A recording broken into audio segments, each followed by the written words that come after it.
Donc on est toujours dans Ilchot Tefillin, Halakha Siman Kaf E.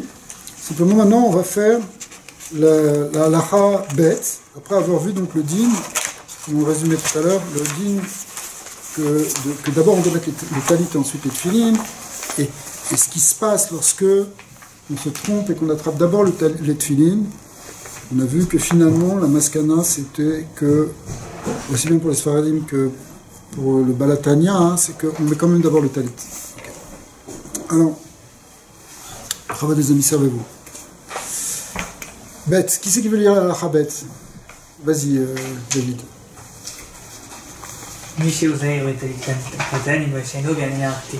Vas-y, dis, traduis. Donc, celui qui fait attention au talit katan, il va se revêtir et il va mettre les tefillin beveto, VLR.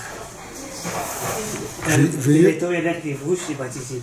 Et il va sortir, donc il va mettre les tefillin dans sa maison et il va partir et il va se revêtir du tzitzit. Au Mukhtar Batfilin, il va se couronner avec les tefillin, les Bet HaKnesset dans la synagogue. Mais Shia Mitatel du Talit Gadol, et là-bas il mettra le Talit Gadol. Ok. Alors je répète, très bien. Donc si quelqu'un il fait attention au Talit Katan. C'est intéressant cette expression parce qu'on pourrait croire que normalement on devrait tous faire attention au Talit Katan. Mais apparemment, hein, c'est pas évident. Il y a des gens qui font peut-être pas très attention au Talit Katan, mais celui qui a l'habitude de mettre un Talit Katan tous les jours. Okay. Alors, c'est halakha qui va être basé en fait sur le Zohar. Elle nous dit que, qu'est-ce que tu fais? Eh bien, puisque tu as déjà un talit sur toi, tu peux déjà mettre les tefillin à la maison. Comme ça, tu sors avec talit ou tefillin de ta maison pour aller à la choule. D'accord. Alors, quand tu fais ça, c'est basé sur un zohar qui est très important, qui dit que quand tu mets le talit et les tefillin, tu sors, t'embrasses la mezouza, tu vas à la Bet HaKnesset, tu viens avec la shrina dans la Bet HaKnesset. C'est pas que tu arrives comme ça, par réveillé, tu rentres dans la choule et tu essayes de recter complètement. Non, c'est que tu fais rentrer la Shrina dans le Bet HaKnesset. Parce que le Bet HaKnesset, la synagogue, c'est un lieu où les Juifs doivent se réunir, mais c'est aussi où on doit accueillir la Shrina. Il faut qu'en quelque sorte l'inviter, la faire rentrer. Tu la fais rentrer avec toi parce que tu lui amènes, parce que tu viens avec la Gdusha, tu viens déjà couronner des tefillin. On expliquait que les tefillin, c'est un objet de Gdusha et que celui qui a les tefillin, la Shrina, elle est au-dessus de lui. Donc en fait, tu fais rentrer la Shrina dedans. Donc, ça correspond à ce qu'on a vu avant, qu'on doit mettre d'abord un talit avant. Mais il te dit, si tu as déjà le talit katan, tu peux le mettre, tu peux déjà mettre les tefillin, veiller l'air la bouche, betzitzit ou murtar betfilin. Apparemment, on pourrait se demander, mais pourquoi tu ne mets pas aussi le talit gadol? Bon, peut-être que tu veux rester plus discret, tu ne veux pas rentrer, marcher dans la rue avec un talit gadol. Ça dépend d'en où tu marches, dans un endroit où c'est peut-être un peu... Peut-être si c'est en route l'arrête, c'est dans un endroit où on va te remarquer, tu veux. C'est un endroit, c'est un talit, c'est quand même quelque chose d'impressionnant, c'est un objet de prière. Peut-être tu vas le mettre qu'à la chou. Mais au moins, tu auras fait cette mitzvah de mettre d'abord le talit, et ensuite le tzitzit, les tefillin, et de les amener dans la synagogue. Et Vesham, Yetatef, Betalit Gadol, c'est la dernière ligne que tu as lu, ça veut dire, et là-bas seulement tu mettras le talit Gadol. Alors avant de lire les commentaires du Mishnah Berurah, on peut lire déjà la Haga, c'est-à-dire ce qu'a rapporté Rabbi Moshe Sarles, qui était donc lui les pays Ashkenaz. Mais en réalité, comme on a dit la dernière fois, c'est pas forcément une halakha pour les Ashkenazim ce qu'il dit, c'est parfois simplement pour compléter ce qu'a dit le Shulchan Aruch. Tu veux lire Emmanuel? Non, je ne veux pas traduire. Ah, c'est pas grave. Yitzhak, c'est ça ton prénom? Oui, mais je vais passer mon temps. Okay. Vas-y, Chaim, je te sens chaud là ce soir. Traduire, c'est un peu compliqué. Mais non. Le mot Haga, il veut dire c'est une note. Ouais. Vas-y. Haga ve'aolam ne'agu nitatef af betalit gadol kodem ve'levarech alav ve'achar kach maniach tefillin ve'oler. Les Bet HaKnesset. Alors, le Haga, il dit, mais le minag du monde... Le minag du monde, c'est qu'on met aussi le talit gadol. Ce qu'a dit Shulchan Aruch, c'est qu'on met le talit katan, on va voir comment, enfin, on a déjà donné l'explication, c'est parce que on veut passer un peu, pas trop se faire remarquer dans la rue. Mais le Haga dit, bon, concrètement, les Maaseh, on met le Talit Gadol. Et donc, c'est une mitzvah, de mettre le mitzvah entre guillemets. Oui, c'est une mitzvah, on peut appeler ça comme ça. De mettre le Talit Gadol, les tefilin, et d'ensuite aller dans le Bet HaKnesset. On va voir que le Harizal ne faisait pas comme ça. Pourtant, c'est marqué dans le Zohar. Alors, on va essayer de comprendre dans le Mishnah Berurah, ce qu'il va nous expliquer. Mais vous avez compris cette idée, il y a quelque chose de très beau dans le fait d'arriver dans la Bet HaKnesset et de rentrer déjà revêtu. Ok? Alors, vas-y, qui veut lire le Mishnah Berurah? Qui se sent? Je peux le faire. Vas-y. Alors,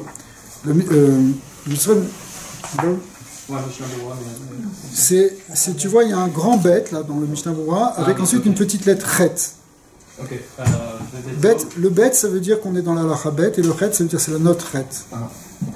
Bebeto. Bebeto. Alors, tu vois, quand il reprend les mots en gros, comme ça, en gras, ça veut dire c'est le passage qu'il va expliquer. Okay. Donc, ce beito, il était où marqué? Il était écrit, pardon, excusez-moi, que il va mettre le talit gadol, ve tefilin, bebeito, dans sa maison. Vas-y, Bechava. Kede, hein? Chez Yatsa. Oui, chez Yetze. Chez Yetze, mais Mi pétar. Peto. Comme ça, il va sortir de la porte de sa maison. Petitit, Vetfilin, ou Kremo, chez Evi. Ouais, chez Evi. À Bet Yosef. À Bet Yosef. Ve'adarke Moshe. Beshem. Azohar. Donc, dans le Bet Yosef, c'est un commentaire de Rabbi Yosef Karo, celui qui a écrit le Shulchan Aruch. Adarke Moshe, c'est un commentaire de Rabbi Moshe Sarel, celui qui a écrit ici les Hagaot. Donc, c'est deux commentaires qu'ils ont écrits sur un autre livre qui s'appelle le Tour, qui est la base du Shulchan Aruch. La base du Shulchan Aruch a été écrit par le Tour, qui était Rabbi Yaakov, qui s'appelait Rabbi Yaakov, un grand Rishon, qui était le petit-fils du Rosh. C'est lui qui a écrit aussi le Baal HaTurim sur la Torah, sur le Chumash, un peu sur le Chumash. Mais il a écrit donc ce grand Shulchan Aruch qu'on appelle le Tour. Et là-dessus, il y a deux commentaires fameux. Le commentaire le plus fameux, c'est celui du Bet Yosef, et le commentaire aussi du Darke Moshe, qui est de Rabbi Moshe Sarles. Ok. Rentrez. Ah, pas de problème. Entrez, il y a de la place. Alors, on va te mettre au jus rapidement. Donc, ils ont cité là-bas, ces auteurs, ont cité un passage du Zohar. Vous voyez que le Zohar est ramené aussi dans la Halacha. Pas simplement qu'il y a la Halacha et le Zohar. Le Zohar, ici, ça peut être aussi une source de Halacha. Et là-bas, il ramène que c'est une grande mitzvah de sortir de sa maison enveloppé d'un talit et couronné des tefilin pour aller ensuite au Bet HaKnesset. Et il dit Sheu Inyan Gadol. C'est une grande chose. Ouais. Regardez maintenant. Regardez, après le mot Gadol, là, dans le Mishnah Berurah, il y a un petit bête écrit comme ça. Un petit bête bizarre. Vous voyez? Ouais. Ce bête, il renvoie en bas, dans un petit pirouge qui a été rajouté là, au Mishnah Berurah, qui sont des halachot qu'on voit dans ce qu'on appelle le Shulchan Aruch Arav, celui-ci. C'est le Shulchan Aruch écrit par le Baal HaTanya, Rabbi Shneur Zalman de Liadi. D'accord? Qui est un livre très important, le Shulchan Aruch Arav. Il est beaucoup utilisé dans la halacha. C'est pas simplement chez les Chassidés Chabad ou chez les Chassidim en général, c'est chez tout le monde. C'est même Rav Ovadia Yosef, il le ramène systématiquement. C'est un incontournable de la halacha. Et donc ici dans cette édition, il ramène aussi les psakim du Baal HaTanya. Donc dans la Hotbet, il dit Shulchan Aruch Arav, on l'appelle comme ça, Shulchan Aruch Arav. Le Rav, c'est Rav Shneur Zalman. D'accord? Seif Chet, Katav, il écrit. Tu veux lire Nathaniel, vas-y.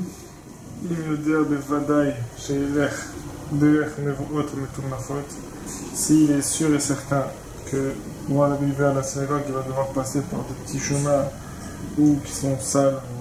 Qui sont sales, des endroits où normalement Vous savez, aujourd'hui, Baruch Hashem, mais surtout ici, on a des rues qui sont propres. Mais avant, il n'y avait pas les égouts, il n'y avait pas la ville qui nettoyait, les ordures étaient jetées par terre, les évacuations aussi. Il y avait des endroits, dans certaines ruelles, où c'était très sale. Dans ces endroits sales, la halakha est qu'on n'a pas le droit de dire des vrais Torah. C'est comme quand on est dans des toilettes. On n'a pas le droit non plus de marcher avec des tefilines. Donc à ce moment-là, ça pose un problème. Si tu vas avec tes tefilines, tu es obligé de passer par des sentiers de ce style. Donc lui, il précise, le Noirzaken, il précise. À ce moment-là, vas-y, continue. Oh, qu'est-ce qu'il va faire?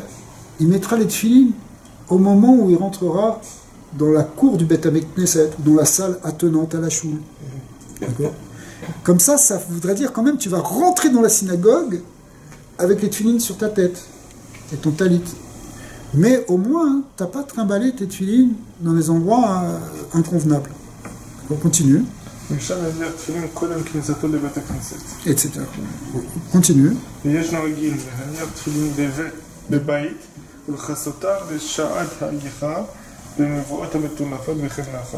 Alors, qu'est-ce qu'il dit? Finalement, il y a une autre solution. C'est quoi la solution? Vas-y, traduis.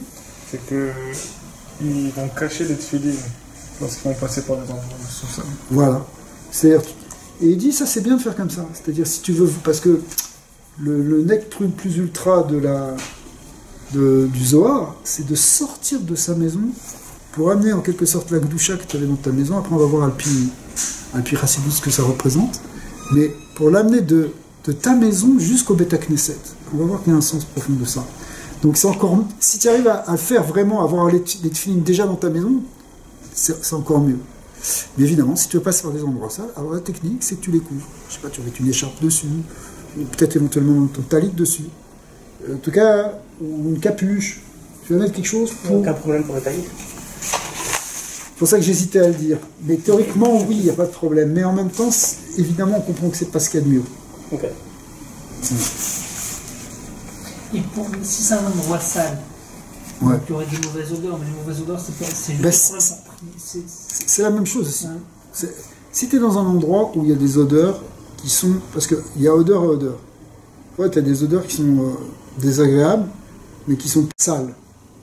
Mais si c'est une odeur d'une saleté, réellement, tu n'as pas le droit de prier normalement. Donc tu n'as pas le droit non plus de dire du livret Torah à ce moment-là.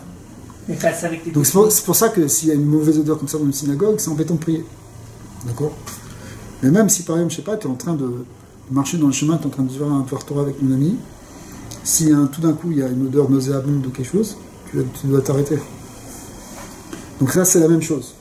C'est pas simplement la saleté, c'est tout ce qui va, c'est l'espèce de rouard de saleté qui est avec, souffle un peu d'impureté. Ok. Donc il dit Vechen Nachon, donc c'est comme ça qu'il faut. Vas-y, continue le crochet, puisqu'on est là-dedans, on peut finir. Moi je parle à Rav Shotan, à Naniach, Bobait, ou le Chasotan, mais j'attends les Chabadeux. Mais Naniach, Bachatsa, Beth Knesset. Donc il faut mieux les mettre de chez toi et sortir avec et découvrir. Découvrir. Donc finalement, on voit que le digne du Shulchan Aruch Hara, c'est que c'est mieux, c'est vraiment mieux de les couvrir complètement. Ok, très bien. On peut avancer maintenant dans le Mishnah Berurah, Bechavot. On est après le Bet.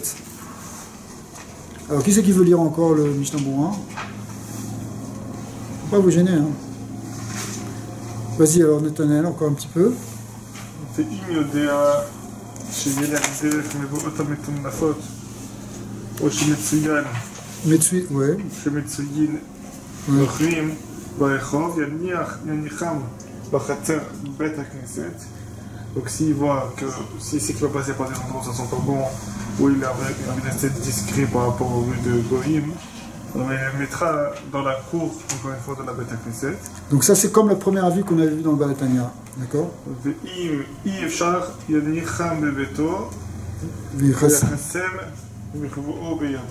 Il va le couvrir avec son chapeau ou avec sa main. On va lui donner encore d'autres solutions.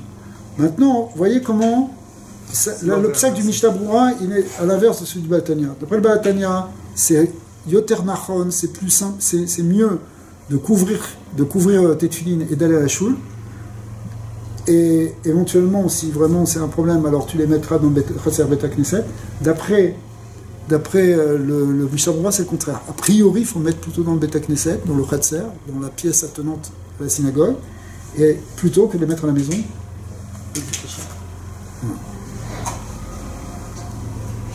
Et si on les met à la maison, il faut les couvrir. Alors, si tu passes par des endroits ça, par exemple ici, on pourrait dire que si tu vas d'ici, enfin de chez toi, à Beit Knesset, et qu'a priori les rues sont propres, tu n'as pas besoin de les couvrir. D'accord?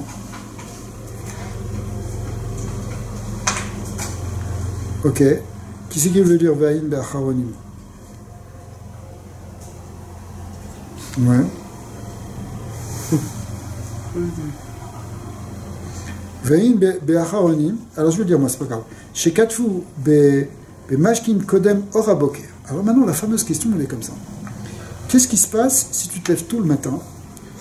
Tu te lèves, il fait encore nuit, c'est pas encore le zman de mettre les tefilin. Au Bale Beit Knesset, lo shaya azarat azwar d'adain lo mate zman chiyuva. Donc, évidemment, ce qu'a dit le Zohar, là, c'est pas grave. Tu fais pas, parce que tu viens dans un temps qui est trop tôt encore pour mettre les tefilin. Ou mekel makom, keshe yeorayom, yoter tov shiyetze lechatzer Beit Knesset, v'yalbishem sham v'yikanes acharka le Beit Knesset. Mais il dit un truc. Et ça, il y a des gens qui font attention à ça. Par exemple, suppose que tu arrives à 4h du matin à la synagogue, tu es un chavruta. Il va qu'on déjà à 4h du matin on soit couché. Alors, qu'on arrive. Alors, imagine comme ça. Et maintenant, c'est à 5h que tu peux commencer à mettre les tefilin. On aurait pu prendre d'autres horaires, mais on va penser en été. Okay. Alors, c'est nachon de par exemple, tu descends, tu sors de la choule, tu vas dans le couloir. Tu mets tes tefilin, tes tefilin dans le couloir, et après tu rentres dans la choule au moment de la tefila. D'accord? Maintenant, regardez ce qui... Alors, ça c'est les Acharonim qui ramènent ça, c'est le Eliyahu Rabbah, le Prémégadim. Maintenant, le Shulchan Aruch Arav, il dit ici dans la note Gimel, en bas, il dit, Beshulchan Sefiou, Mouchar des ULE, des Adain, Dalin Yulish Tadel, Divrei Zohar. Pourquoi tu peux les mettre avant?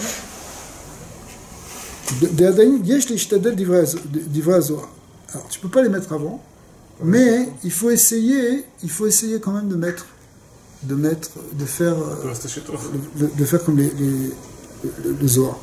Ouais. On peut regarder exactement dans les mots. Hein. Donc, puisque c'est Yud, comme ça je vous... La partie en bas, c'est le Shulchan Aruch Arav. En fait, c'est des notes qui ont été rajoutées dans cette nouvelle édition, qui résument un peu quand le Balatania il a un avis un peu différent, il le ramène.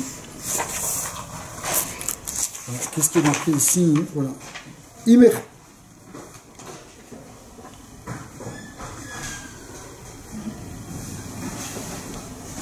Si quelqu'un imechad itkacher et atzmo beknas leler leamirat tehilim kodem or haboker ואחר כך רוצה לחזור בו מפני שאינו יכול ללר לבית הכנסת מלובש בציצית לתפילין הרשות בידו לחזור בו ופטור מקנס ומכל מקום צריך התרת לנדרו. C'est un cas un peu particulier, mais on a l'impression de l'Admor HaZaken que si tu peux retourner à la maison les mettre, c'est mieux. On a bien compris que si tu habites à une demi-heure de la synagogue, ou un quart d'heure de la synagogue, c'est en hiver, on ne va pas t'obliger à revenir remettre tes tefilin. Mais si tu avais une chavruta à 4h du matin et que tu habites à côté de la choule, eh ben rentre chez toi mettre tes tefilin. Maintenant qu'il est 5h et c'est l'heure de mettre tes tefilin. Rentre chez toi, mets-les et rentre dans la synagogue avec. Tu pourras gagner aussi. Apparemment, on voit de là qu'il y a une grande importance à essayer d'accomplir ces paroles du Zohar, d'aller revêtu de son talit et de ses tefilin depuis la maison jusqu'au Beit Knesset. Pas simplement de se contenter de mettre dans la pièce, dans le couloir de la Beit Knesset. Ok? Alors, il y avait peut-être quelque chose qu'on pourrait faire qui serait intéressant ici. Mais d'abord, on va continuer un peu le Mishnah Berurah.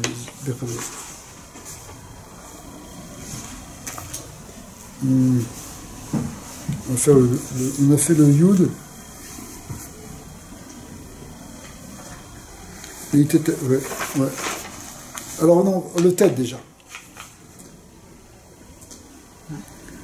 Vesham Yitatef. Qu'est-ce qu'on avait dit ce Vesham Yitatef? Donc, une fois que tu es arrivé à la choule, donc ça c'est dans le cas où tu étais venu simplement avec ton talit katan et tes tefilin, et bien là tu vas faire quelque chose de bizarre. C'est que tu vas mettre le talit après les tefilin. Nous, la semaine dernière, on a dit non, ce qui est important c'est de mettre d'abord le talit avant les tefilin.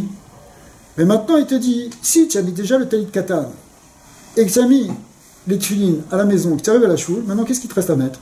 Il te reste à te mettre le talit gadol. Et donc c'est pas un problème si tu mets le talit gadol après les tefilin parce que tu as déjà mis les tefilin après le petit talit. Alors qu'est-ce qu'il nous dit le Mishnah Berurah? Vesham Yitatef. Vous voyez, c'est le haut tête. Vous savez qu'il y a beaucoup de petites notes, mais le haut tête il est au milieu de la page. Vesham Yitatef. Vas-y, tu veux lire David? Vesham Yitatef. Ça veut dire Vafalpi. Et bien que. Vafalpi Sheba. Vas-y, Talit Gadol. Talit Gadol, לידו קודם שאני הדחת תפילין, אם צריך להתעטף בו בביתו, כיוון שאין דעתו ללבושו כאן. Maintenant, qu'est-ce qui se passe? C'est un peu le cas inverse de ce qui se passe qu'on a vu la semaine dernière. C'est que toi, tu as l'intention de faire quoi? Tu as ton talit katan, tu mets ton tefillin, et là-bas tu mettras talit gadol à la joue. On parle de, comme c'est marqué dans le Shulchan Aruch, n'est-ce pas? Que dans le Shulchan Aruch, on mettait juste le talit katan. C'est le Rama qui nous dit non, mais on peut mettre aussi le talit gadol. D'après le Shulchan Aruch, a priori, on met d'abord le talit katan. Maintenant, qu'est-ce qui se passe? Au moment où tu veux mettre tes tefillin, paf! Ta main tombe malencontreusement sur le talit gadol. Alors là, cas de conscience. On ne va pas passer sur une mitzvah. C'est ce qu'on avait dit la semaine dernière. On va virer à la mitzvah. Donc tu devrais mettre ton talit gadol et pas dire non, je le mettrai plus tard à la choule. Logique, puisqu'on a ce principe-là. Et il te dit c'est pas grave ici. Pourquoi? Hein? Parce que ce qu'on avait vu, regardez la nuance par rapport à ce qu'on a vu la semaine dernière. Ce qu'on a vu la semaine dernière, c'est qu'en fait tu avais l'intention de mettre les deux tout de suite. Je suis en train de mettre comment je fais? Je mets mon talit, ensuite je mets mes tuilines. C'est pas que je vais mettre mes tuilines dans une demi-heure. Et on avait vu que si tu avais l'intention de le mettre dans une heure, tes tuilines, il n'y a pas ce problème-là. Mais là, c'est la même chose. Parce que tu n'as pas l'intention de mettre ton talit gadol maintenant. Ce que tu as l'intention maintenant, c'est de mettre simplement les tuilines. Le talit gadol, je le mettrai dans une heure, quand il fera jour. Pas quand il fera jour. Quand je serai la Beta Knesset. Donc si tu touches le gadol maintenant, ça s'appelle pas Ma'avirin al mitzvah parce que tu n'avais pas l'intention de faire cette mitzvah. Elle n'était pas pour toi cette mitzvah maintenant. Cette mitzvah elle était réservée pour plus tard. C'est pas obligé que tu dois faire toutes les mitzvot maintenant. D'accord? Ok, c'est clair? On aurait pu faire comme le cas de la sacoche. Ouais. Attendre. Après, non? Qu'est-ce que tu veux dire par là? Vous avez dit tantôt, vous avez dit par exemple si on voulait prendre d'abord le talit, on a pris d'abord les tefillin. Puisqu'on n'a que touché la sacoche, alors on peut attendre un peu et après prendre le... Alors, ce qu'on avait vu, je ne sais pas si c'est attendre, c'est que pour les tefillin, si vraiment tu as l'intention de mettre tes tefillin plus tard, par exemple tu te dis, bon maintenant je vais mettre mon talit, je vais méditer un petit peu, demi-heure, et tout à l'heure je mettrai mes tefillin. Si maintenant tu touches les tefillin en premier, tu n'es pas obligé de les mettre, puisque ce n'était pas ton intention de les mettre maintenant. Et bien là c'est la même chose. Comme ton intention au départ c'est de mettre les tefillin plus tard, les talits plus tard à la Beta Knesset, à ce moment-là, tu n'es pas obligé de le mettre maintenant parce que tu les as touchés, tu l'as touché ce talit gadol. D'accord? Ok. C'est clair, c'est bon, c'est à la fin? C'est clair. Ok, Yud Aleph. Alors, pardon, Yud d'abord. Lit Atef, excusez-moi. Donc c'est quoi? C'est la bracha qu'on va faire. Agav ve'olam noagu leitatef af betalit gadol, c'est ce que disait le Rama. Donc leitatef, ici ça veut dire effectivement mettre le talit gadol. Et qu'est-ce qu'il nous dit le Mishnah Berurah? Vas-y, Chaim, si tu veux. Qui c'est d'autre qui veut dire? Vous savez, vous pouvez prendre des gâteaux, vous pouvez aussi prendre un petit peu de Mishnah Berurah. C'est sans restriction. Il n'y a pas de dose limite. C'est des halachot sans cholestérol. Alors, Yud Aleph. alors, Yud, pardon. ובמקום שמצווים נוחים ברחוב, להתעטף בעצר בית הכנסת, אם אפשר לו. Alors, c'est un peu ce qu'on avait vu déjà précisément quand on a vu le Baal Tanya. C'est que si tu es dans un endroit où il y a des nochim, des gens qui essaient de se moquer de toi, d'être dérangés, etc., alors tu mettras plutôt dans le Beit HaKnesset, dans le Khatser Beit HaKnesset, c'est-à-dire à l'entrée de la choule, si tu peux, évidemment. Parce que des fois, il y a des endroits où tu ne peux pas faire comme ça. Tu veux rentrer directement dans la synagogue. Bon, c'est pas grave, à ce moment-là, tu mettras dans la synagogue. Non, mais je comprends pas. Est-ce qu'il est en train de rechanger son opinion? Pourquoi? On dirait qu'il regarde vers s'il y a des goyim, alors tu mettras à la chose. Mais pas tu mettras à la chose. Non, tu mettras dans le Khatser. Et oui. Si tu peux pas le mettre dans le Khatser, tu mettras dans la synagogue. Non, alors je parle du Khatser, la Bechilal. Ouais. Parce que d'après nous, on pensait non, que mettre dans le Khatser, c'était mieux que de mettre à la maison et de manger. Ça, c'est dans un endroit qui sont sales. Parce que dans les endroits qui sont sales, on peut discuter. Qu'est-ce que ça veut dire simplement couvrir? Vous savez qu'on peut couvrir, c'est toute une chéla. Par exemple, couvrir avec la main, on avait couvrir avec le chapeau. Mais si c'était vraiment dans les toilettes, ça ne suffirait pas de couvrir. Un kissouille, ça ne suffirait pas. D'accord? Donc c'est parce qu'on est dans une zone comme ça. Maintenant, si c'est des goïms qui sont là, et que tu sais que ça va, je sais pas, ça va provoquer une réaction antisémite ou quoi, à ce moment-là, écoute, ne provoque pas, on passe discrètement. Comme ça veut dire que d'après tout le monde, quand la rue n'est pas sale, il vaut mieux quitter chez toi avec que de le mettre dans la Khatser. Ouais, ça c'est le. Comme c'est ça, ça marche. Ouais, parce que c'est la source du Zohar, c'est ça qui est marqué. C'est Yotse mi Petar Beto. Sortir de la porte de nuit. Voilà. La source du Zohar, est-ce qu'elle précisait c'était une taille katan ou une taille gadol? Non, alors c'est ça. A priori, c'est le talit gadol.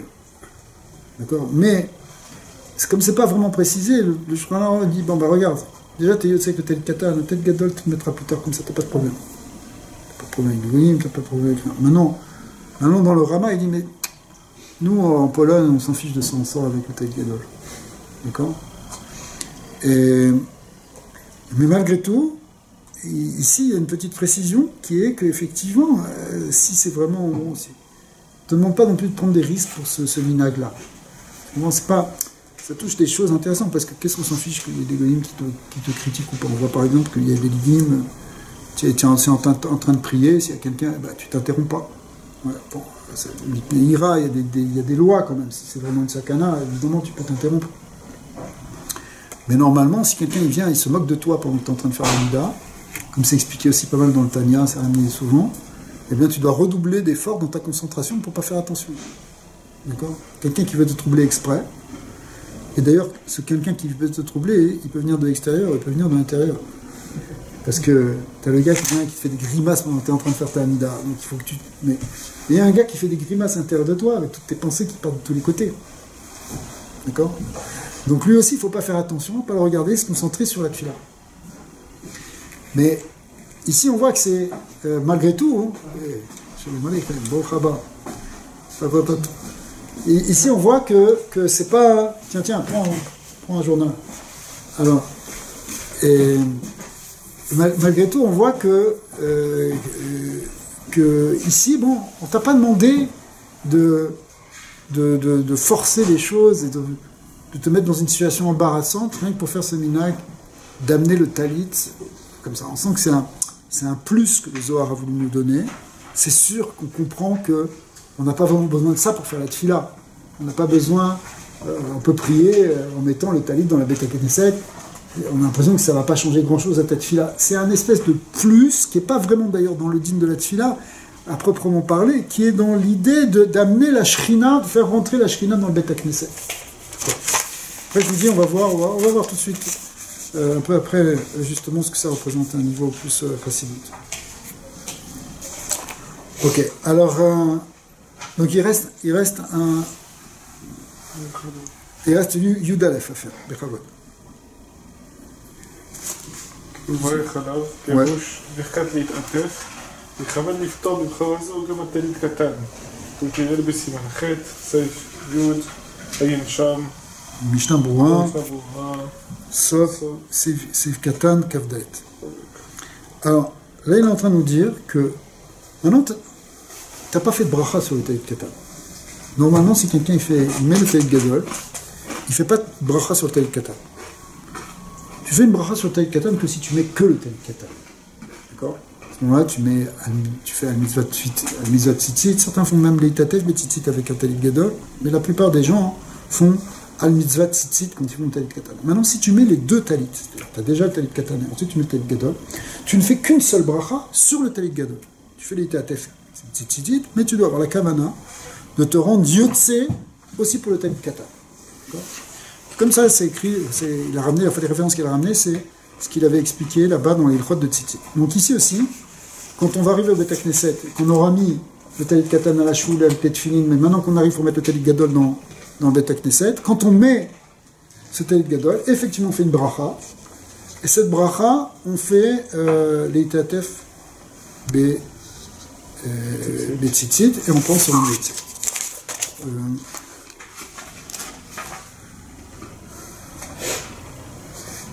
Bon, je crois qu'on peut entrer directement maintenant dans la procédure, parce que on avait...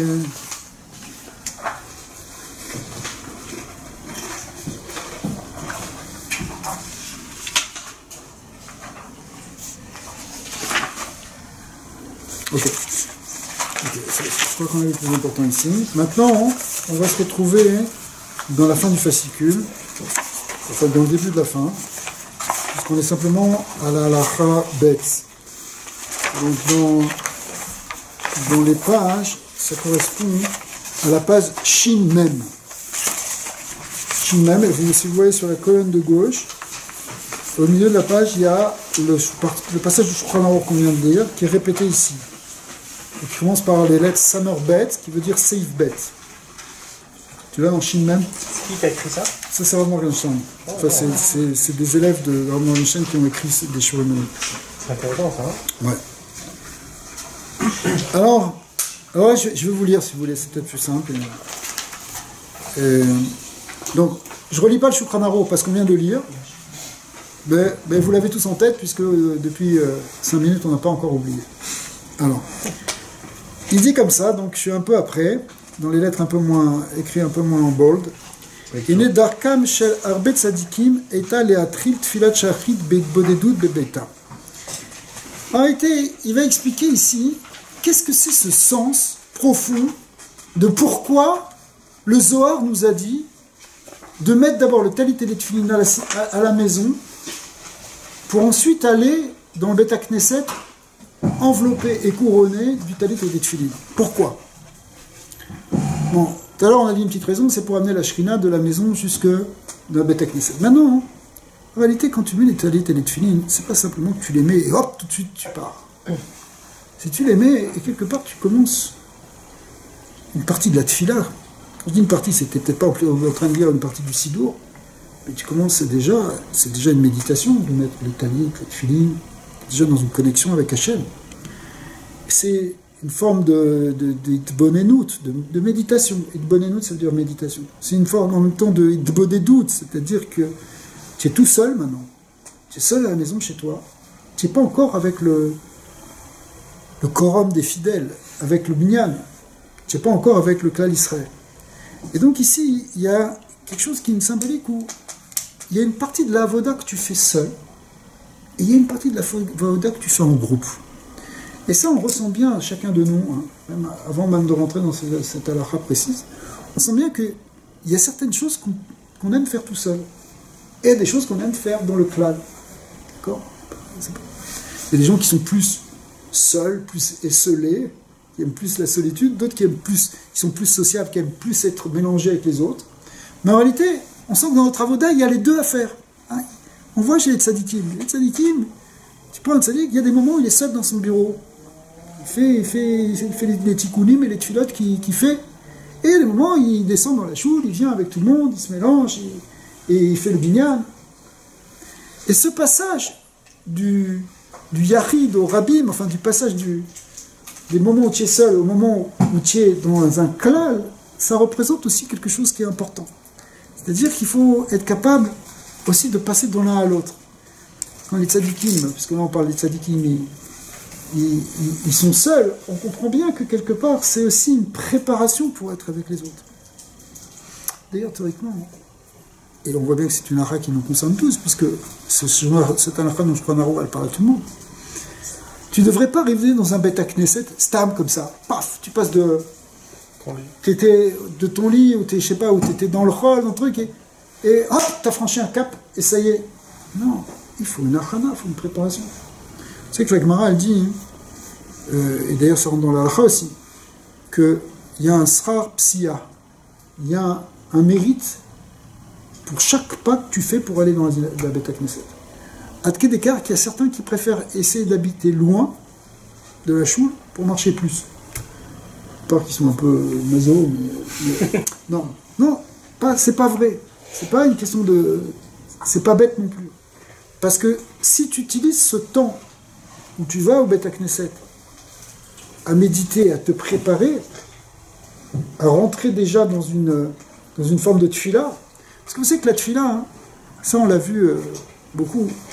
Le mot tfila, le rabbi a expliqué, c'est pas que lui qui l'a expliqué, le rabbi l'a très bien expliqué dans le Sira qu'on a vu l'année dernière. Le mot tfila ne doit pas se traduire par prière. Une prière, il y a d'autres mots en hébreu pour dire ça. On peut dire ça bakasha par exemple. Il y a d'autres mots encore. Mais tfila, ça ne veut pas dire ça, tfila. Tfila, ça veut dire de tafel, il y a plusieurs étymologies du mot tfila. Mais tfila, ça veut dire vekoud, ça veut dire être avec Hachem. Et ce être avec Hachem, c'est en fait, comment tu es avec Hachem? C'est quand tu médites sur Hachem, c'est quand tu penses à lui.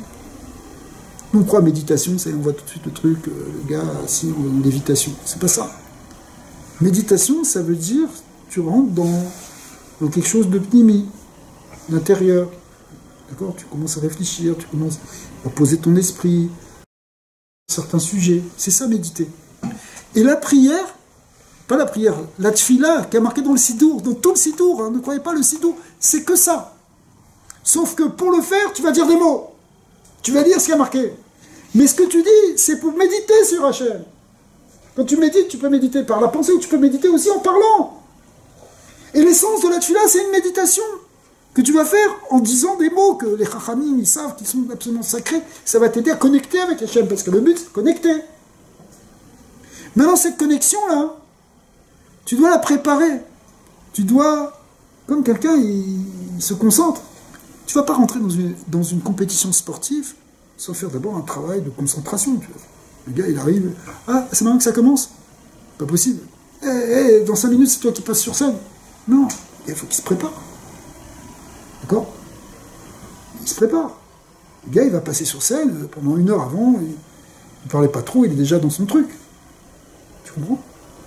Ben, là, on va vers une rencontre avec Hachem, c'est un moment important. En vérité, c'est un moment très important, et puis là. Donc on se prépare. Donc si chaque pas que tu fais physiquement pour aller au Beth Knesset, il correspond à un pas que tu fais spirituellement à l'intérieur de toi pour te rapprocher d'Hachem, c'est déjà une partie de la tfila que tu as fait. Parce que tfila, c'est connexion. Tu comprends? Donc ici, c'est pour ça qu'il y a un mérite même, et c'est pour ça qu'il y a des tzadikim qui ça ne les dérange pas de marcher. Ici, c'est pratiquement la même chose, c'est qu'il y a une idée où tu commences déjà ce que tu vas faire avec ta Knesset. Tu le commences à la maison. Quand je dis tu commences, ça ne veut pas dire que tu as commencé forcément à lire ton sidour, même si ça peut être d'ailleurs une partie. Par exemple, il y en a qui ont le minag de lire les Ktoret à la maison. D'accord? Parce qu'au moins, ils rentrent, ils commencent à sortir dans la rue, ils sont déjà dans cette connexion avec Hachem. Ce voyage dans la rue, c'est pas simplement on est dans la rue parce que bon, il n'y a pas le choix. Tu profites de ce temps que tu es dans la maison, que tu es dans le chemin, tu es déjà dans des étapes de la tfila. Dans la chassidoute, on va même un peu plus loin. On dit, il ne faut pas avoir peur et hésiter. Et au contraire, c'est bien. On favorise ça d'étudier de la chassidoute avant la tfila. Parce que tout ça, ça fait partie de cette connexion. Parce que tu rentres dans la tefila plus concentré, plus déjà avec ton esprit, ton cerveau connecté avec des choses spirituelles. Donc après, tu vas commencer à parler avec Hachem. Tu lui parles, c'est pas Stam, attends, qu'est-ce qui se passe là? On en est où là? C'est pas on en est où, c'est où tu en es toi. Et ça, tu commences dans la maison, te dit le Zohar. Le Zohar, il te dit, tu commences la tefila, tu le commences à la maison. Et c'est parce que tu vas le commencer à la maison que tu vas arriver à la choule dans une autre dimension. Et plus que ça, c'est cette dimension-là qui va te permettre de prier Béminyan. Pourquoi? Parce que quand tu pries Béminyan, ça demande un travail. Est-ce que vous avez déjà remarqué de temps en temps dans les synagogues, les gens qui s'énervent? Paf! Pourquoi paf? Tu es venu pour prier, qu'est-ce que tu as? Pourquoi tu t'énerves pour une bêtise, un truc? Pourquoi tout d'un coup les nerfs ils sortent? Hein? J'ai jamais eu des synagogues où les gens se disputent. C'est moi qui dois faire caver. Mais non, c'est moi. Paf, tac. Pourquoi c'est comme ça?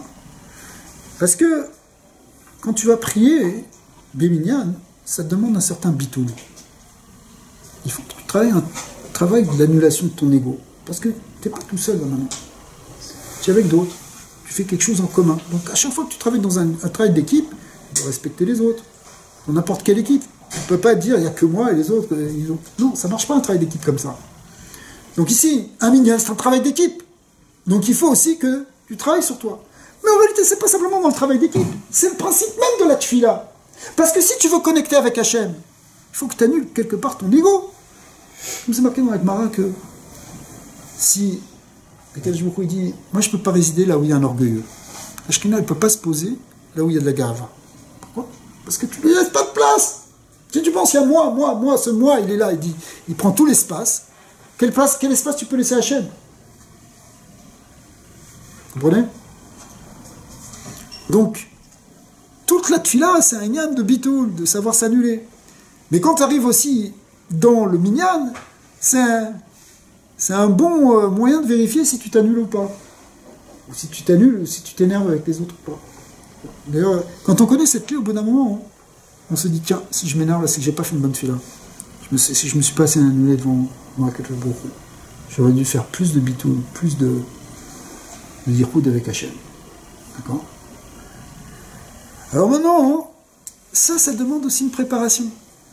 Tu débarques pas dans la synagogue comme ça, sans avoir fait ce travail préalable de méditation, et ça, tu commences là où tu es seul. Et où est-ce que tu es seul? C'est chez toi à la maison. Donc tu commences un travail de hitbodedut, où tu es seul, hitbodedut au sens où tu es seul. Hitbodedut, ça veut dire être seul, faire une avoda seul. Et après, tu arrives au minyan. Ouais. Alors, dans la Kabbalah, ça s'appelle aussi des niveaux de Chokhmah et de Keter. Pour ceux que ça intéresse. C'est-à-dire que le inyan de Beth Knesset, c'est un inyan de Klal Israël. Klal Israël, c'est un niveau qui est encore plus élevé que quand on est seul. Quand on est seul, c'est un certain niveau. Mais c'est bien que la Tfila Beyachid, elle n'arrive pas au niveau de la Tfila Berabim. Quand on prie Berabim, on est porté par le Klal Israël, on a la couronne d'Hachem qui est avec nous, ce qu'on appelle le Keter d'Hachem. Et donc on arrive à un degré qui est plus grand, mais ça commence d'abord par la Chokhmah qui se vient du Bitoul. Alors, qu'est-ce qu'on peut amener sur ça, hein?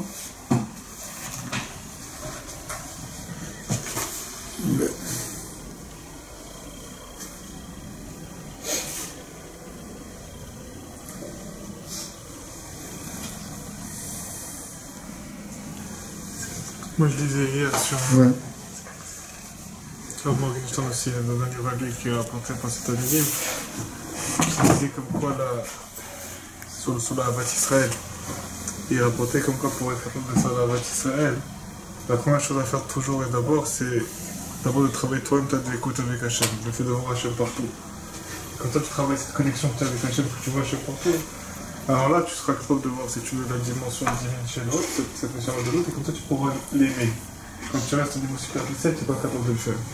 Et il dit qu'un grand Yetzerara qu'on a, c'est que dès que Yetzerara, il veut justement t'empêcher de faire cette Havat Israël, ce qu'il vient te faire, comment il vient te frapper, C'est que quand tu es dans tes moments où tu es en train, si tu veux, de méditer ou de connecter seul avec Hachem, tu te dis qu'est-ce que tu fais, qu'est-ce que tu es en train de penser à toi maintenant. Lâche ça et je suis souvent avec les autres, occupe-toi des autres. Mais sachant que si tu n'as pas cette première connexion, tu sais, c'est impossible de voir l'autre. C'est impossible de voir l'autre parce que c'est trop dans la multiplicité, c'est trop dans les différences, tu n'es pas capable de voir l'autre profondément. Et quelque part, ça peut être la même chose avec cette idée, que des fois tu peux avoir ce terrain qui vient avec le minyan et qui te dit minyan dans 1 minute, dans 2 minutes, et il te pousse à rentrer dans la journée comme ça sans préparation, et à la fin tu n'as même pas pu rentrer, te préparer avant, alors tu es pris par le courant comme ça, et où tu arrives 1 minute en retard, tu traînes un petit peu le pied toute la prière, tu essaies juste de rattraper, et à la fin tu finis la prière en même temps que, mais la prière est passée comme ça et tu n'as pas prié. Il y a un lien de se préparer avant la tefila. Le Chassidim Arishonim Ayushaim Sha'achat, les anciens hommes pieux, c'est-à-dire il y a très longtemps, eh bien, ils méditaient 1 heure avant de faire la tefila. Et 1 heure après aussi. 1 heure après pour pouvoir ramener ça dans leur vie. Évidemment, on n'est pas dans ce lien-là. Mais il y a un lien, malgré tout, qui est resté, qu'on doit se préparer. Vous savez pourquoi on fait Ashrei, par exemple, avant la Hamida de Mincha? C'est parce que, bon, c'est juste on a rajouté un Télim, Tila et David. Pourquoi, à part le fait que dans Ashrei, c'est un psaume extraordinaire, Tila et David, où il y a toutes les lettres du nom d'Hachem, il y a le passouk de la Parnassa, il y a beaucoup de choses. Mais malgré tout, on aurait pu le mettre à un autre moment. Mais pourquoi? Parce qu'on ne veut pas dire la Hamida sans avoir dit des divrei Torah avant. Même chose aussi d'ailleurs pour le fait qu'on fasse Arvit, on fait des brachot de Shema et Shema avant la Hamida, alors qu'il n'y a pas spécifiquement un lien d'être sa mère Géoula et Tfila, donc ce ne serait pas obligatoire de le faire avant. Malgré tout, comme on veut rentrer dans la Hamida avec des divrei Torah, les divrei Torah du Shema Israël, alors on a fait Shema avant. Pourquoi on fait Shema avant? Parce que comme ça tu rentres dans ta Hamida, pas stable comme ça. Tu t'es assis, tu t'es préparé, tu as fait quelque chose, tu es déjà concentré. Alors ici dans la halakha qu'on vient de voir, il y a quelque chose en plus. C'est que on met les tefilines. C'est ça le point. L'Ekuda, c'était de venir avec les tefilines. Parce que les tefilines, comme on a expliqué la semaine dernière, c'est ce qu'on appelle dans le langage à Kabbalah, ce qu'on appelle les mochim. C'est quoi les mochim? C'est la conscience. Les tefilines, par excellence, c'est quelque chose qui nous amène à la conscience d'Hachem. C'est pas pour rien qu'on les met sur la tête ou qu'on les met en face du cœur, parce que notre conscience, elle passe par notre intellect, elle passe aussi par notre cœur, par nos émotions. Donc, dans les deux cas, aussi bien sur le cœur que sur la tête, c'est pour prendre conscience du Yichud d'Hachem, qu'Hachem il est un, etc. Alors, quand tu arrives à ça, quand tu as rentré cette conscience-là, tu es plus à même, tu es plus apte à rentrer dans une Beth Knesset et vouloir prier, rentrer dans une dimension de klal. Parce que tu es plus capable de t'effacer, tu es plus capable en même temps d'accéder à ce niveau de klal, qui est, comme tu l'as précisé, tu as raison de le dire, qui vient avec la Havat Israël. D'après le Harizal, la première phrase qu'on doit dire quand on entre à Beth Knesset, c'est Rani Mekayem Mekabel Alay Al Mitzvah Tassé Shel Ve'afta L'Eracha Kamocha. Je prends sur moi la Mitzvah Tassé de tu aimeras ton prochain comme toi-même. Vous savez que nous on dit le Harizal c'est rien que la Kabbalah, mais la Kabbalah elle commence pas s'il n'y a pas ce principe-là. D'ailleurs c'est ce qu'il a fait écrire sur sa tombe. Il a fait écrire ce verset-là. C'est ça tout le but. Mais tu ne peux pas avoir de Tfila Betsibour s'il n'y a pas ça. Ça ne sert à rien d'aller dans un Beth Knesset si tu n'as pas un Havat Israël. Parce que c'est comme si, au contraire, là, ça va clasher. C'est pour ça que ça clash encore plus. S'il n'y a pas ce bitoul de l'ego, ça va clasher. Alors que même d'ailleurs, ça n'aurait pas fait tellement d'histoire si ça avait été en dehors de la Beth Knesset. Non, ce serait dit, bon, ok. Mais là qu'on est ensemble, où il faut lâcher pour pouvoir créer quelque chose de supérieur, si on ne lâche pas, paf, ça éclate. Donc c'est un point qui est intéressant. Mais d'abord tes tefilines et rentre avec ça. Ok. Alors, on va revenir à la halakha. Si vous dites mal, on a encore un petit peu de temps, à moins que vous soyez obligé de partir tout de suite. On peut faire encore une petite halakha là. La halakha Gimel. Donc on est revenu page 64. Qui veut lire? Qui veut dire ce que faisait le Rosh. Alors le Rosh, juste, on appelle aussi Rabbeinu Asher, d'accord? C'était le grand maître du monde Baruch haba. Alors c'était le grand maître du monde Ashkénaze au XIIIe siècle. Fin du XIIe, début du XIIIe. Il est dans la lignée des Baalei Tosfot, le grand maître aussi Ashkénaze, qui étaient dans l'est de la France et en Allemagne, et le Rosh aussi. Donc on dit quand même que le Rosh, il est resté pendant assez longtemps au Maroc. Pour les Marocains qui s'intéressent, il a voyagé, il est resté un certain nombre d'années au Maroc, très longtemps, à tel point qu'il y a un certain nombre de halachot qui ont été prises dans les minagim marocains, qui viennent directement du Rosh. Ce qui est un petit peu paradoxal, parce que généralement, chez les Sfaradim, en particulier dans les Sfaradim qui sont en Espagne, ou les Sfaradim qui sont au Maroc, on suit le Rambam. On suit le Rambam.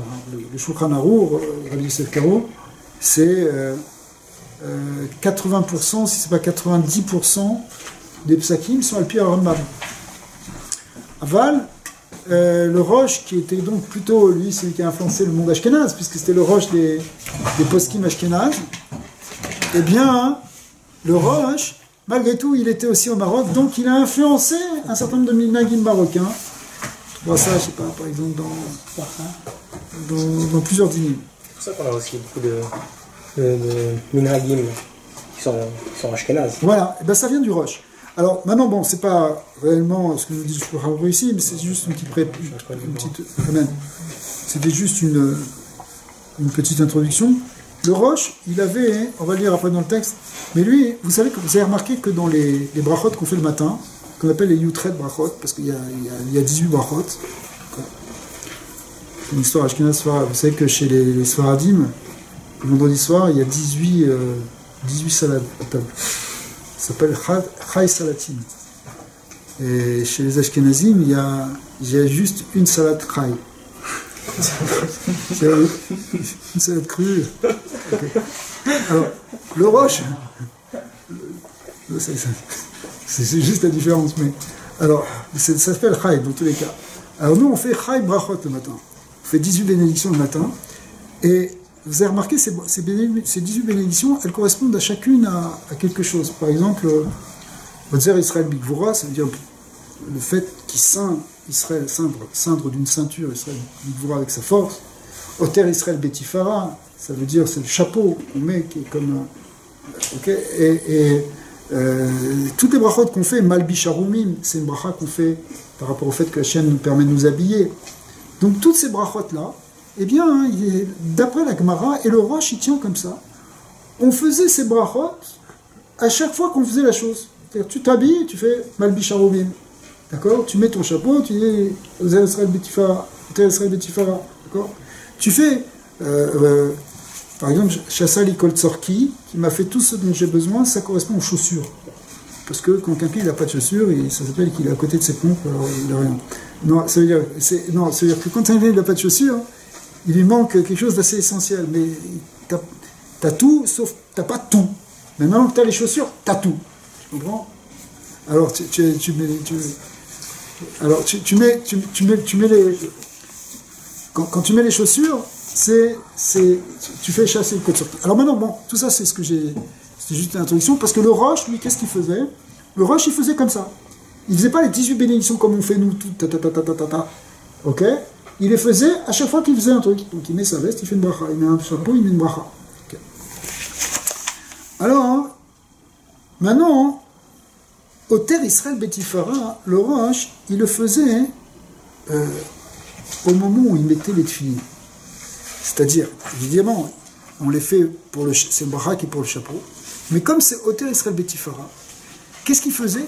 À ce moment-là, il attendait en fait ce moment-là pour faire cette bracha et pour mettre les tefilines. C'est pas la bracha des tefilines, on a compris, la bracha des tefilines, c'est la niar tefilines. Mais il faisait cette bracha juste avant. D'accord? Et pourquoi? Parce que Umevaer Oter Israël Betifara, et il faisait la bracha de On va le lire, vas-y, lis le guimol. Ça traduit à quoi, Oter Israël? Oter, ça veut dire couronné. Et Tifara, ça veut dire c'est la splendeur. Donc en fait, quand tu mets tes tefilines, tu comprends que tu es couronné de splendeur. Ça veut dire déjà, c'est une belle expression aussi pour dire que tu as un couvre-chef déjà. D'accord. Vous savez qu'aujourd'hui les gens ne mettent pas de chapeau, mais pendant des générations d'êtres humains, dans tous les pays du monde, les gens mettaient des chapeaux, mettaient un foulard, mettaient quelque chose. C'est normal d'avoir quelque chose sur la tête. D'accord. Mais ça, c'est brachot que le Roche il faisait avant. C'est peut-être pas cette préparation-là avant, là-dessus, avant là. Alors, évidemment, tu as raison, ça veut dire que de toute façon, les brachot du matin, c'est aussi une manière déjà de te concentrer. Vous savez que, en fait, on pourrait même aller plus loin que ça. Il y a la première de toutes qu'on fait, celle qu'on fait avant de même faire Netilat Yadayim du matin, c'est on fait Modéani. Modéani, on le fait encore dans son lit. On est encore dans un état d'impureté, puisqu'on n'a pas lavé nos mains. Et malgré tout, on peut le faire. Pourquoi? Parce qu'il n'y a pas le nom d'Hachem qui est marqué dedans. Ni le nom, ni la malchoute d'Hachem. Mais c'est une bracha très importante. Parce que c'est une connexion directe qu'on a avec Hachem. C'est-à-dire que tu dis, Modéani et Fanecha, Mecha Vekayam, tu es attaché avec Hachem, le roi, et qui m'a rendu mon âme, qui me fait confiance. Qui nous fait confiance de nous rendre notre âme. Donc, à tel point que le rabbi va dire que dans cette fila-là, dans cette petite phrase qu'on dit, il y a déjà toute la fila qui est contenue. Après, c'est rien que le détail. Tout ce qu'on va faire dans la journée, c'est rien qu'un détail de ça. Mais c'est pour ça que, d'une certaine manière, la préparation de la fila, elle commence déjà là. Et tu as raison, quand tu fais les chai brachot, quand tu fais les 18 bénédictions du matin, c'est aussi une manière de te préparer à la tfila. C'est déjà rentrer dans la tfila. Ouais. Mais maintenant, le chidouche du Roche, c'est qu'il ne les fait pas tous d'un bloc, mais qu'il les fait les unes après les autres. Et quand est-ce qu'il fait Oter Israël Betifara, qui couronne Israël de gloire? C'est au moment qui était fini. Ok. Tu veux lire quelqu'un veut lire Roche? Qui veut lire Gimel. Vas-y. Roche, Ben Roche. Roche Haya, Mesader Abrachot, Ad Oter Israël Betifara. ואז היה מניח תפילין ומברך עוטר ישראל בתפארה. Donc quand est-ce qu'il faisait Oter Israël Betifara? C'était au moment des tefilines. Toutes les autres brachot, elles procédaient, il s'habillait, chaque fois qu'il faisait quelque chose, il mettait un vêtement, il faisait une bracha. Mais Oter Israël Betifara, il ne mettait pas son chapeau, comme on comprend, mais au contraire, c'était à ce moment-là qu'il mettait les tefilines, parce que c'est ça le vrai couronnement des gloires. D'abord, il met les tefilines et après, il fait la bracha. A priori, ouais. Après, une fois qu'il a la splendeur, il fait la bracha. Ouais. Je pense que ces brachot, on les fait après avoir fait les choses.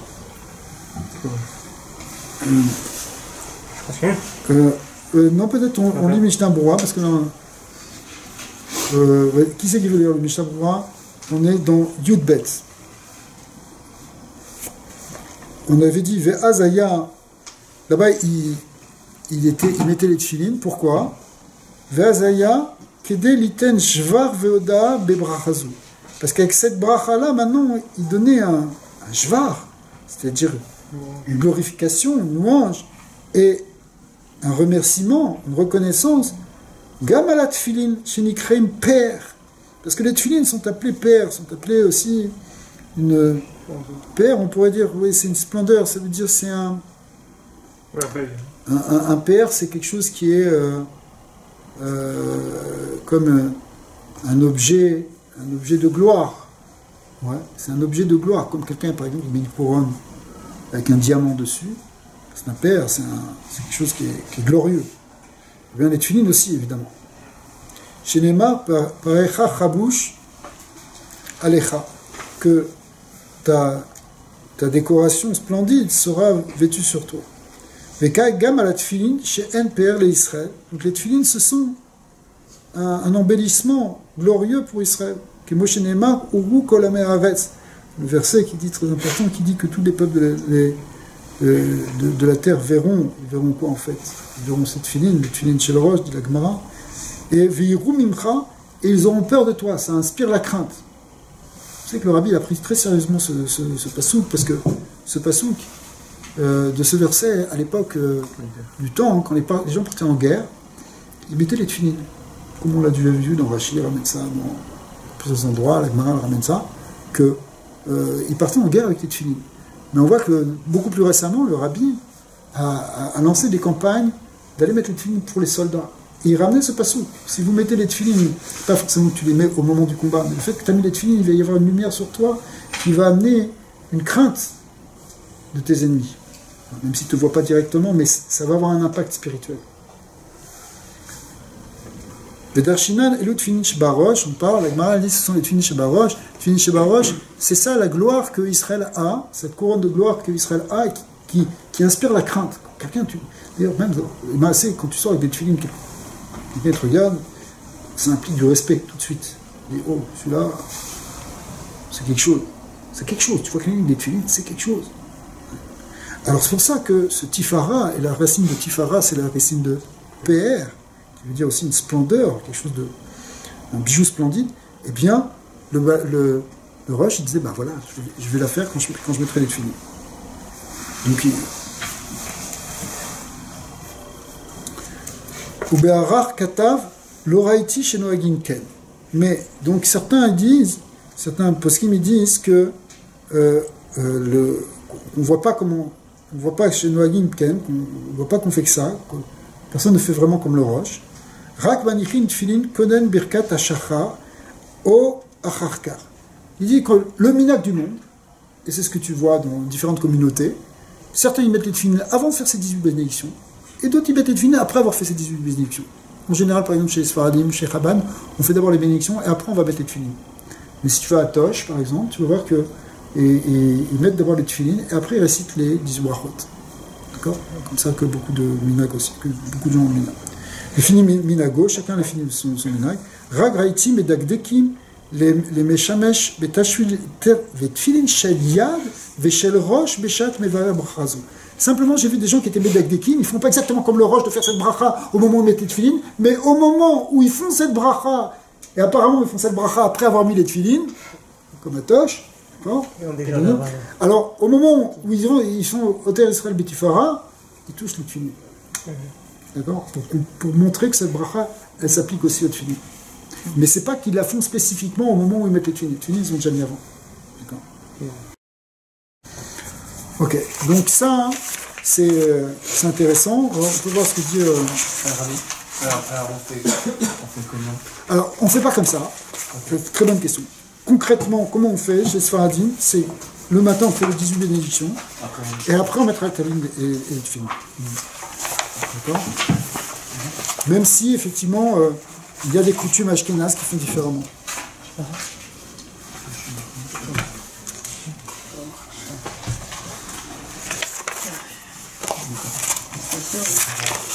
Il dit, le Roche, lui, il dit, c'est le Roche qui a dit qui a lié cette bracha avec les tefilines. Parce que la pashtout de la Gemara, c'est comme je vous avais dit,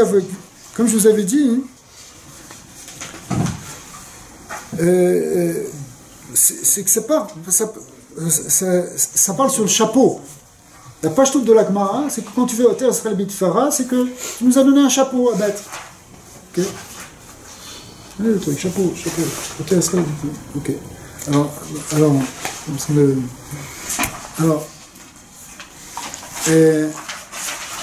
Le chapeau ou le foulard ou quelque chose qui couvre la tête, ou une kippa éventuellement. Ouais. Effectivement, d'ailleurs, on n'a pas le minag normalement de se balader avec les tefilines toute la journée. C'est ça.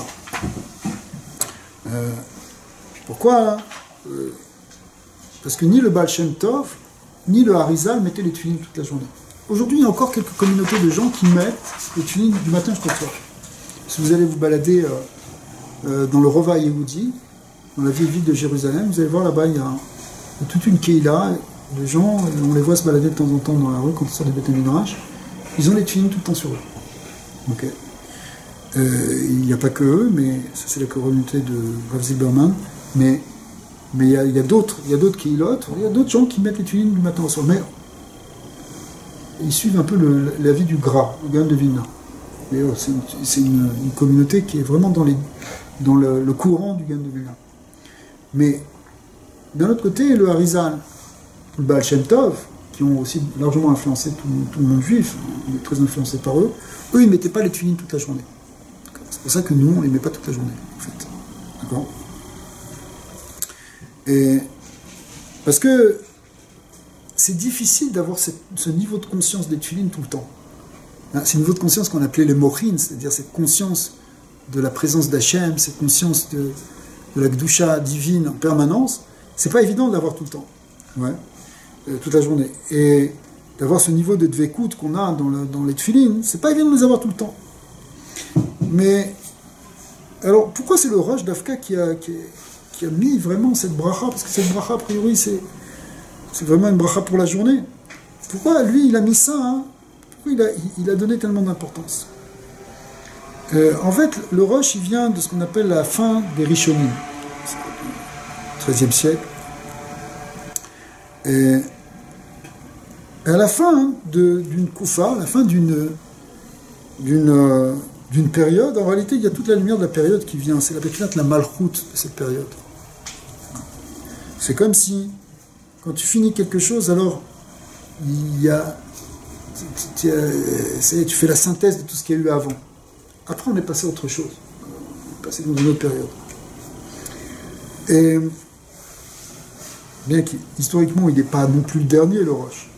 Mais malgré tout, ça représente déjà, on est vers la fin. Puisque la période des Rishonim, elle commence quand même 3 ou 4 siècles avant déjà.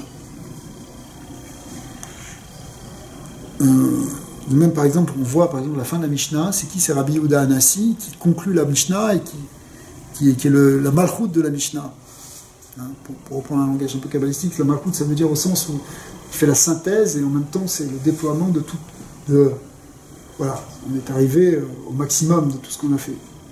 Même chose aussi à la fin de la Gemara. C'était qui? C'était Rabbi Ravashi. Okay. Eh bien, ici en fait, il y a un dévoilement à ce moment-là de cette splendeur-là, où là, effectivement, en quelque sorte, on met les tefilines aussi, comme ça, en permanence. Ça y est, ça peut être complètement dévoilé. Le Rizal qui est venu après, lui, il est parti plus... il est revenu à quelque chose, à une nouvelle période. Il y avait un autre Giloui qui était plus profond. Et pour ça, on n'a plus le... On voit que quand même, il y a quelques personnes qui font encore comme ça, mais a priori, on n'a plus ce niveau pour porter les tefilines tout le temps. On n'a plus ce niveau, et en même temps, le guidoui qu'il y a dans les tefilines, il est peut-être encore plus grand. Ok, on ne va pas s'étendre maintenant là-dessus, peut-être qu'il faudra reprendre ça la prochaine fois, pour dire quelque chose de plus important. Je veux respecter les oreilles. Ok, alors Bezat Hashem, voilà, Aslacha Rabba.